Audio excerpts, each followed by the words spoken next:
Personal Story segment tonight. State of North Carolina has cut back the ability for gay and transgendered people to sue.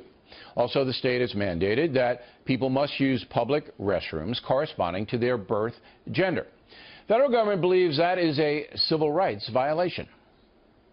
This law provides no benefit to society, and all it does is harm innocent Americans. Well, it's the federal government being a bully. It's making law. It's by their interpretation. Joining us now from Washington, Katie Pavlich, and here in New York City, Juan Williams. So let's leave the constitutional questions to the Supreme Court. It'll probably go there because North Carolina is now suing the federal government, and the federal government's intruding, and you got this big thing. So let's leave that. But practically, this is just crazy. Just on public property, I think the governor of North Carolina should add a third bathroom that anybody can use, right? In fact, doesn't that solve the problem? That would solve the problem totally. But I mean, for me, the practical reality is people use bathrooms.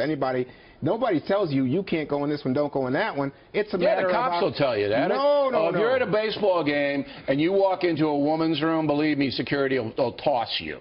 You know what? I have never seen security toss anybody Well, that's because you're usually dressed as a woman when you go in. I see. That's a joke. That's a joke. Of course it's a joke. What are you talking about? You got to tell everybody. Okay, all right. But I'm saying, look, in my house, in your house, you don't say, hey, the girls use this bathroom. No, everybody uses the same bathroom. It is different. Go ahead, Katie. Your point of view is? Well, I do think we need to point out that this law actually does allow for the government of North Carolina to provide single-stall restrooms for the exact purposes that you just talked about. Yes. So that is included in the law that we're discussing here. But the issue at hand is the North Carolina governor saying, look, the Justice Department is saying that we're discriminating based on sex, when in fact they are redefining what it means to identify as a certain gender. Right, so we want the court system to decide this, not the Obama Justice Department. Why does he want to get into this swamp?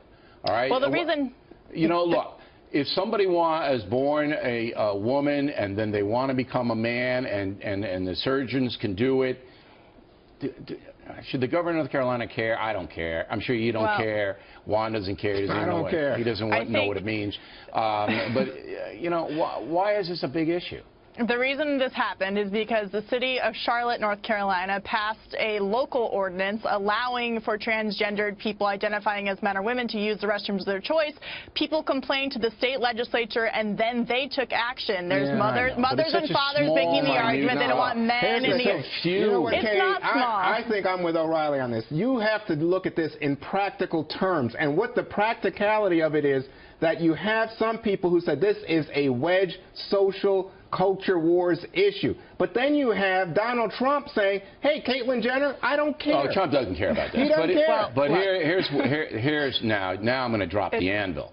So Loretta Lynch, the Attorney General, goes out, holds a press conference, and she's all hopped up about this, and they're going to go after North Carolina. What about sanctuary cities, madam?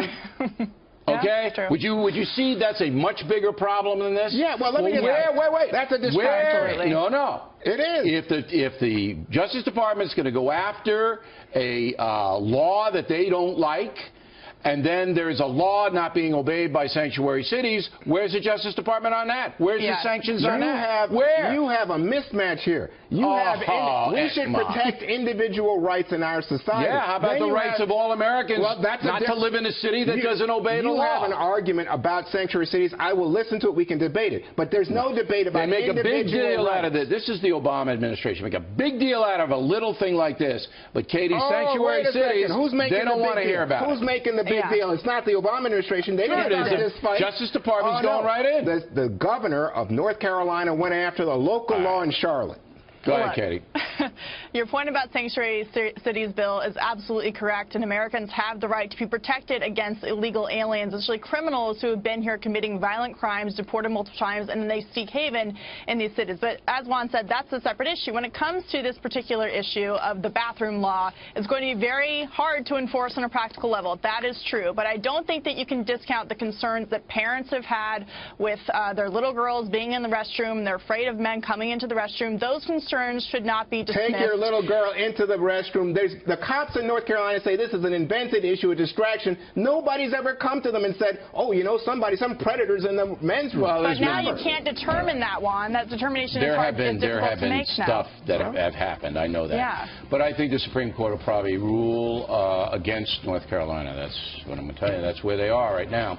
All right, good debate. Thank you, guys. And Juan has an excellent book in the marketplace right now called We the People. You might want to check it out for Father's Day.